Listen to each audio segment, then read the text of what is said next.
Assalamualaikum warahmatullahi wabarakatuh.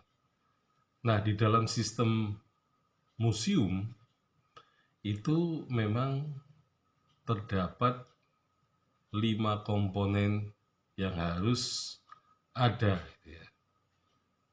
Jadi museum harus mempunyai 5 komponen ya yang layak, gitu ya, disebut sebagai sebuah museum. Nah, yang pertama adalah personil. Jadi personil ini adalah orang-orang yang mengelola museum itu. Jadi penggeraknya ada, gitu ya. Jadi ada orang yang menghidupkan museum itu. Nah, kemudian yang kedua adalah fasilitas gedung. Karena gedung ini merupakan tempat penyimpanan benda-benda atau koleksi museum, sehingga di situ ya, objek atau koleksi akan aman ya. Artinya tidak akan bisa dengan mudah ya dicuri ya, karena tersimpan di tempat yang tertutup ya dan terkunci ya, sehingga gedung itu sebenarnya melindungi koleksi-koleksi itu dari tangan-tangan jahil, dari tangan-tangan yang ingin mencurinya dan kemudian juga untuk menjualnya. Nah, kemudian komponen yang ketiga adalah koleksi. Jadi koleksi ini adalah yang inti ya dari museum, karena koleksi ini merupakan objek dari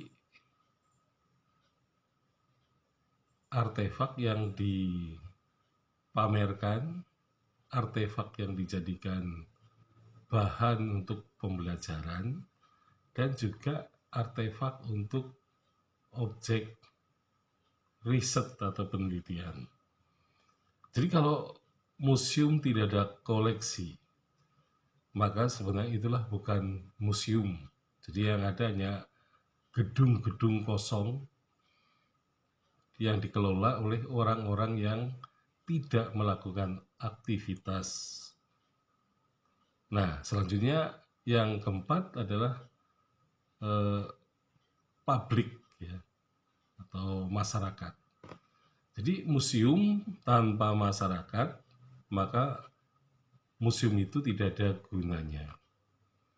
Karena di dalam museum itu diperlukan masyarakat yang terdiri dari berbagai kalangan, baik itu pelajar, peneliti, maupun para penikmat sejarah, bisa datang ke lokasi yang disebut dengan museum itu.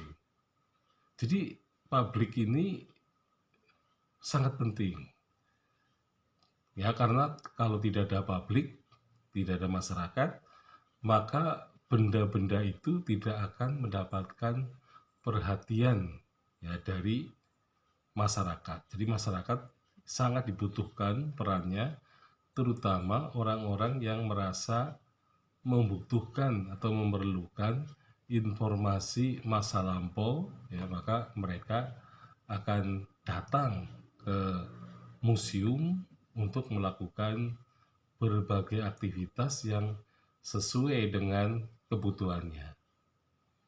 Nah, kemudian yang kelima komponennya adalah sarana dan fasilitas. Jadi museum juga dilengkapi dengan sarana atau fasilitas yang memberikan kepuasan kepada para pengunjung atau masyarakat, khususnya publik ya, yang datang ke museum itu. Jadi sarana atau fasilitas bisa kamar mandi misalnya, kemudian juga ruang museum yang nyaman, bersih gitu ya, dan juga para personilnya juga bekerja untuk memberikan semacam penjelasan mengenai koleksi-koleksi benda yang ada di dalamnya. Jadi pada intinya antar komponen itu saling terkait dan saling menunjang. Nah, sehingga karena itu merupakan sistem, maka semuanya harus aktif dan juga selalu bergerak. Nah, sehingga pergerakan itu akan menghasilkan gambaran mengenai permusiuman dengan jelas. Nah, jadi museum itu komponen-komponennya yang terdiri dari 5 itu memang harus selalu bergerak ya, tidak ada yang pasif. Nah, kalau pasif berarti museum itu tidak akan mengalami perkembangan yang signifikan, terutama untuk proses pembelajaran, proses riset, dan juga proses memberikan hiburan kepada para penikmat sejarah. Sekian, Assalamualaikum warahmatullahi wabarakatuh.